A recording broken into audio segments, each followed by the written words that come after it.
में अब तक का सबसे बड़ा हमला।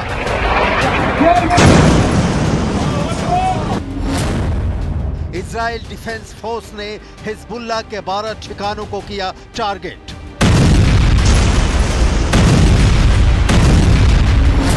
हमले में अब तक 60 लोगों के मारे जाने की खबर।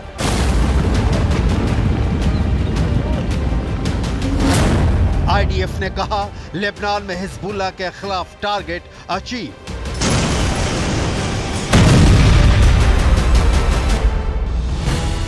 इस बीच एक और बड़ी खबर आ रही है कि हिजबुल्लाह ने अपने चीफ सैयद हसन नसरल्लाह के मारे जाने के बाद नईम कासिम को अपना नया चीफ चुन लिया है। नईम कासिम की डिटेल आपको आगे दिखाएंगे। अभी उस बेका घाटी की कहानी जहां इजराइल ने कहर बरपा दिया है। बेका बेरूत से लगभग 30 किलोमीटर पूर्व में स्थित है। ये घाटी पश्चिम में माउंट लेबनान और पूर्व में एंटी लेबनान पहाड़ों के बीच स्थित है। बेका घाटी औसतन 120 किलोमीटर लंबी और 16 किलोमीटर चौड़ी है। लेबनान हिल्स के उस पार इजराइल की उत्तरी सीमा स्थित है। वहां से आईडीएफ लगातार इस इलाके को निशाना बना रही है। बेका वैली हिजबुल्लाह की सुरक्षित पनाहगाह मानी जाती है। यहां से सीरिया की सीमा नजदीक है। इजरायली हमले का दबाव बढ़ने पर हिजबुल्लाह लड़ाके बेका घाटी छोड़कर आसानी से सीरिया में एंट्री कर लेते हैं। हिजबुल्लाह लड़ाके सीरिया भागे उसके पहले इजराइल ने ऐलान किया है कि लगातार हमले से उन्हें खामोश कर दिया गया है। इजरायली फोर्सेस ने हिजबुल्लाह पर लेबनान की बीका वैली में कई घरों में हथियार छुपाने का आरोप लगाया है। इजराइल फोर्सेस की तरफ से बीका वैली में लगातार हमले किए गए, जिसकी वजह से लोग पहले ही बीका वैली को छोड़ चुके हैं। लेकिन आईडीएफ का मानना है कि दक्षिण लेबनान और दक्षिणी बेरूत से भागकर हिजबुल्लाह के लड़ाकू बीका वैली में तैयारी कर रहे थे। लिहाजा बीका वैली में इजरायली फोर्सेस ने बार बार रॉकेट और मिसाइल दगाकर बीका वैली को हर तरफ से तबाह किया। इजराइल ने बेरूत दमिश्क राजमार्ग पर हमला करके इसे बेका वैली से काट दिया है। हिजबुल्लाह के बचे हुए लड़ाकों के पास बेका घाटी छोड़ने के अलावा कोई विकल्प नहीं बचा। बेका घाटी ही नहीं, दक्षिणी लेबनान के सासकिया क्षेत्र में भी इजराइल ने ताज़ा एयर स्ट्राइक किया है। हमले के बाद वहां धुआं दिखाई दिया। वॉर जोन से न्यूज़ 18 इंडिया की एक्सक्लूसिव रिपोर्ट आपकी स्क्रीन पर है।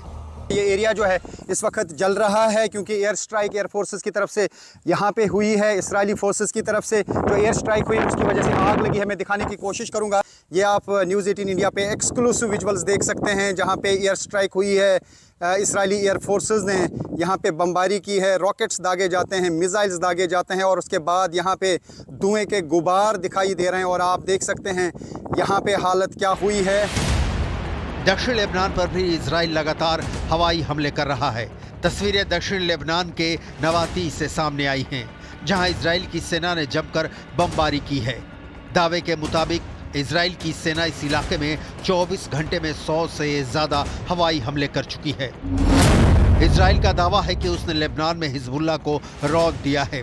हिजबुल्लाह के सारे ढांचे, इमारतें, बंकर, सुरंगें, हथियार डिपो, रॉकेट और मिसाइल लॉन्च सेंटर सब बर्बाद किए जा चुके हैं।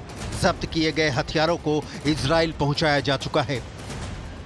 हालांकि इजरायली सेना ने यह भी कहा कि कुछ लेबनानी गांवों में अब भी मिशन जारी है। इस काम में शिन बेत और आईडीएफ इंटेलिजेंस लगातार काम कर रही है, जिसकी मदद सैनिक कर रहे हैं। लेबनान में न्यूज़ 18 इंडिया की टीम पहुंचती है हर उस जगह पर जहां पर इजरायली फोर्सेस की तरफ से बमबारी होती है। इजरायली फोर्सेस का दावा है कि वो हिजबुल्लाह के इलाकों में बमबारी करते हैं, लेकिन जगह जगह पे इस तरीके की बर्बादी हुई है और आप ये देख सकते हैं कि यहाँ पे क्या हाल हुआ है। ये मैं दिखाने की कोशिश करूंगा और ये पूरा इलाका देख सकते हैं आप, कितना खौफनाक है, कितना खतरनाक है। और ये आज ही रात के दौरान ये एयर स्ट्राइक्स हुई हैं और यहाँ पे इर्द गिर्द सब कुछ तबाह हो चुका है। लेकिन इस बीच फोकस इस पर कि इजरायली सेना ने ये ऐलान कर दिया है कि उसने लेबनान में अपना टारगेट पूरा कर लिया है, तो इसके बाद क्या इजराइल लेबनान में गोलीबारी बंद कर देगा? इस सवाल का जवाब कई एक्सपर्ट ना में दे रहे हैं। इन एक्सपर्ट्स का मानना है कि हिजबुल्लाह की कमर पूरी तरह टूट चुकी है। इजराइल भी ये नहीं मान सकता। भले ही लेबनान में इजराइल ने हिजबुल्लाह के ज्ञात हर उस ठिकाने पर हमला किया है जहां हथियार हो सकते हैं या हिजबुल्लाह इन्हें अपने ठिकाने के तौर पर इस्तेमाल कर रहा था। दूसरी दलील ये भी हो सकती है कि हिजबुल्लाह के जितने हथियार जब्त करने का दावा इजराइल कर रहा है, उससे कई गुना ज्यादा हथियार अभी हिजबुल्लाह के पास सुरक्षित हो सकते हैं। लिहाजा इजराइल हो सकता है कि हमले को थोड़ा स्लो कर दे, लेकिन हिजबुल्लाह के खिलाफ इजराइल हमला पूर्ण रूप से बंद कर देगा, ऐसा नहीं है। सवाल है फिर आगे क्या? क्यों हमले बंद होने की सूरत में कूटनीतिक विकल्प बचता है? इजराइल कूटनीतिक समझौते से दूरी बनाकर रखता है, लेकिन तो अगर कोई कूटनीतिक समझौता नहीं होता है तो दो तरह की स्थितियां बन सकती हैं। इजराइल लगातार जमीनी मिशन और एयर स्ट्राइक जारी रखेगा, मतलब लेबनान में सेना भेजकर हिजबुल्लाह के ठिकानों को बर्बाद करता रहेगा या फिर हवाई हमला करेगा। दूसरा, लेबनान में इस समय जितना हिस्सा इजरायली सेना के कब्जे में है उतने पर ही वो रुक जाए, उसे अपने कब्जे में रखे और वहीं से हिजबुल्लाह की गतिविधियों पर विराम लगाता रहे। इस्राएली सेना दो तरह की बातें कर रही है। पहले यह कि लेबनान में उसने हिजबुल्लाह के खिलाफ टारगेट पूरा किया है, और दूसरा ये कि किसी भी सिचुएशन में अगर जरूरत पड़ी तो कूटनीतिक रास्तों को बंद करके फिर से हमले कर सकता है।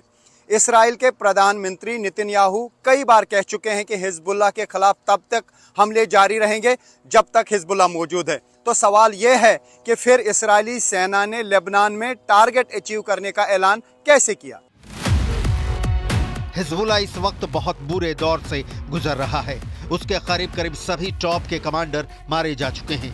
पेजर, वॉकी टॉकी, जमीनी हमले, हवाई हमलों ने हिजबुल्लाह को तबाह कर दिया है, लेकिन हिजबुल्लाह का अंत हो चुका है ऐसा बिल्कुल नहीं है। ये पहली बार नहीं है कि हिजबुल्लाह और इजराइल के बीच जंग भड़की है। दोनों के बीच 2006 में भी लड़ाई छिड़ी थी और तब हिजबुल्लाह इजराइल पर भारी पड़ा था।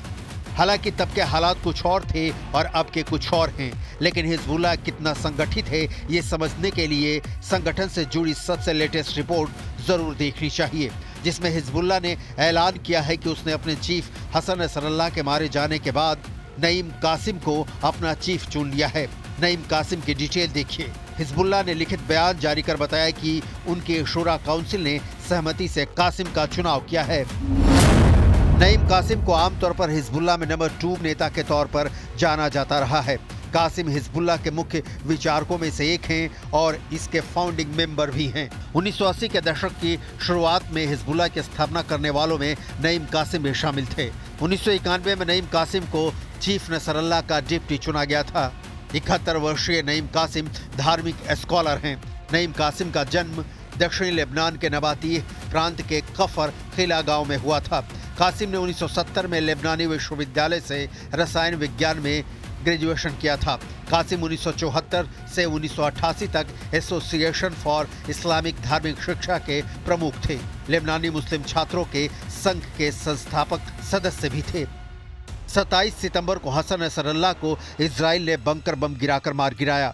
कहा गया कि नसरल्लाह के मारे जाने के बाद उसका चचेरा भाई हाशिम सैफुद्दीन नया हिजबुल्लाह चीफ बनेगा, लेकिन कुछ दिनों बाद उसके मारे जाने की भी खबर आई। ये नईम कासिम, जिसे हिजबुल्लाह ने नया चीफ चुना है, डर के मारे तेहरान में डेरा डाले हुए हैं।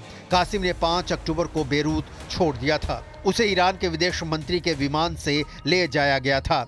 मीडिया रिपोर्ट्स के मुताबिक ईरान के नेताओं ने इजराइल के डर से कासिम को निकालने का आदेश दिया था। नसरल्लाह की मौत के बाद ये नईम कासिम ही थे जिन्होंने कहा था कि इजराइल अमेरिका की मदद से लेबनान के नागरिकों का संहार कर रहा है। नसरल्लाह की मौत के बाद हिजबुल्लाह उसी तरीके से काम करता रहेगा। हिजबुल्लाह इजराइल में घुसपैठ के लिए तैयार है। जंग लंबी चलेगी। हिजबुल्लाह ने जिस तरह से 2006 में जीत हासिल की थी, इस बार भी जीतेगा। जीत कैसे होगी ये नईम कासिम ने नहीं बताया, ना ही संगठन को मजबूत रखने के लिए खुद लेबनान में टिक पाए।